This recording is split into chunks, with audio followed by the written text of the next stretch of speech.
Hello बच्चों, मेरे channel ज्ञान सागर में आपका स्वागत है। मैं कक्षा 10 गणित में पहला चैप्टर वास्तविक संख्या पढ़ाऊंगी।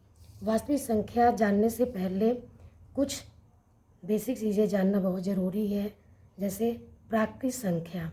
प्राकृत संख्या को हम कह सकते हैं, गिनती की संख्या को हम प्राकृत संख्या कहते हैं। इसको हम ये नेचुरल नंबर भी बोलते हैं अंग्रेजी में, जिसको हम एन से प्रदर्शित करते हैं। ये 1, 2, 3, 4, 5 से लेकर बहुत दूर तक की संख्या को हम प्राकृत संख्या बोल सकते हैं। अब दूसरी है पूर्ण संख्या, जिसको अंग्रेजी में हम होल नंबर्स बोलते हैं। प्राकृत संख्या में यदि 0 शामिल कर दिया जाए तो वह पूर्ण संख्या बन जाती है। इस प्रकार हम समझ सकते हैं कि 0, 1, 2, 3, 4, 5, 6 से लेकर बहुत दूर तक की संख्या को हम पूर्ण संख्या कहते हैं। तीसरी है पूर्णांक संख्या, जिसको हम अंग्रेजी में इंटीजर नंबर्स बोलते हैं, जिसमें शून्य भी शामिल रहता है, धनात्मक संख्याएं भी रहती हैं और ऋणात्मक संख्याएं भी जिसमें शामिल रहती हैं, उसे हम पूर्णांक संख्या कहते हैं।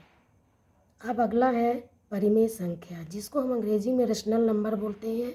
जो संख्याएं p/q के रूप में होती हैं और जो q है वो शून्य के बराबर नहीं होता, तब हम कहते हैं कि ये परिमेय संख्या होगी। परिमेय संख्या को हम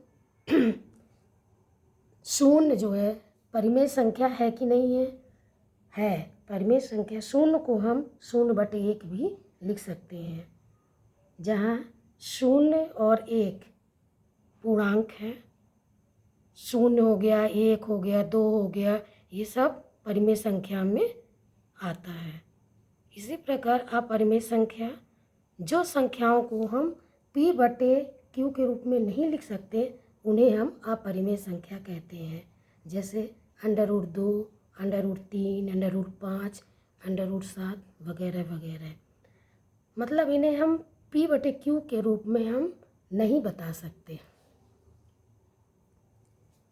इस प्रकार वास्तविक संख्या, परिमेय और अपरिमेय संख्याओं के समूह को हम वास्तविक संख्या कहते हैं, जैसे 1, 2, 3, √2, √3, यह सब वास्तविक संख्याएं कहलाती हैं।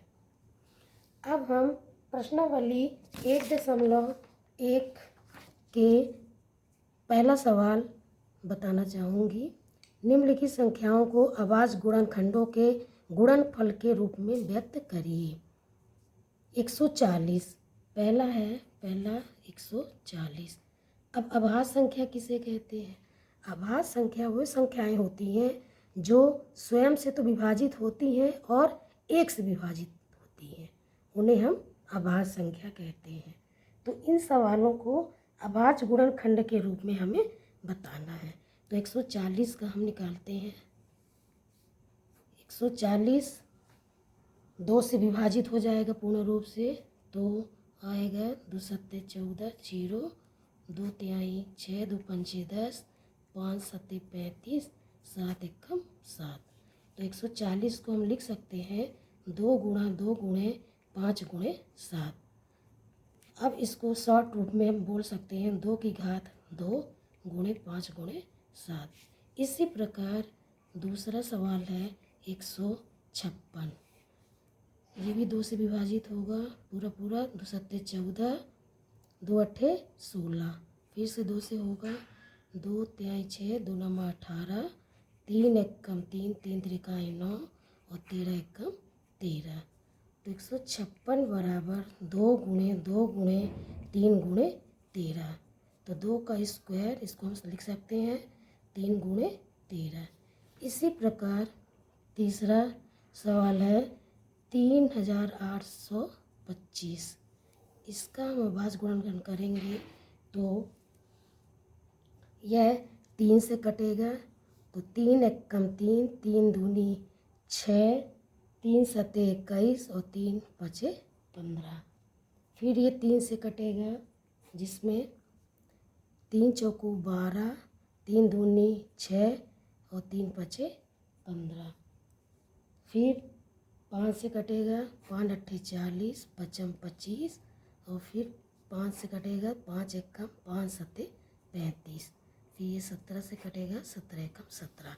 इस प्रकार हम लिख सकते हैं 3825 बराबर 3 गुणे 3 गुणे 5 गुणे 5 गुणे 17 बराबर 3 कितनी बार आया है? 2 बार, तो 3 का स्क्वायर, 5 भी 2 बार है तो 5 का स्क्वायर गुणे 17। इसी प्रकार अब ये लास्ट सवाल है चौथा, 5005। 5005 5 से विभाजित होगा, 5 एकम 0, 5 एकम। अब यह 7 से विभाजित होगा तो 7 एकम 7 चौको 28, 7 त्रिक 21।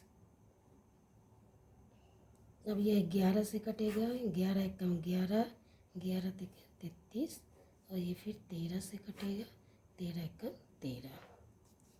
तो 5005 बराबर 5 गुणे 7 गुणे 11 गुणे 13।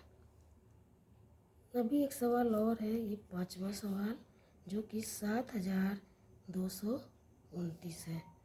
इसका गुणनखंड, अभाज्य गुणनखंड हम करेंगे तो यह 17 से कटेगा, जो 17 का भाग देने पर 437 आएगा, और यह फिर यह 19 से कटेगा, तो 19 से भाग देने पर यह 23 आएगा, और फिर यह 23 एकम 23।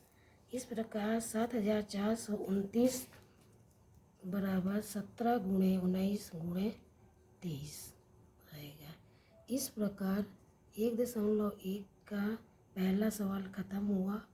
अब हम अगले वीडियो में मिलेंगे, तब तक के लिए बाय।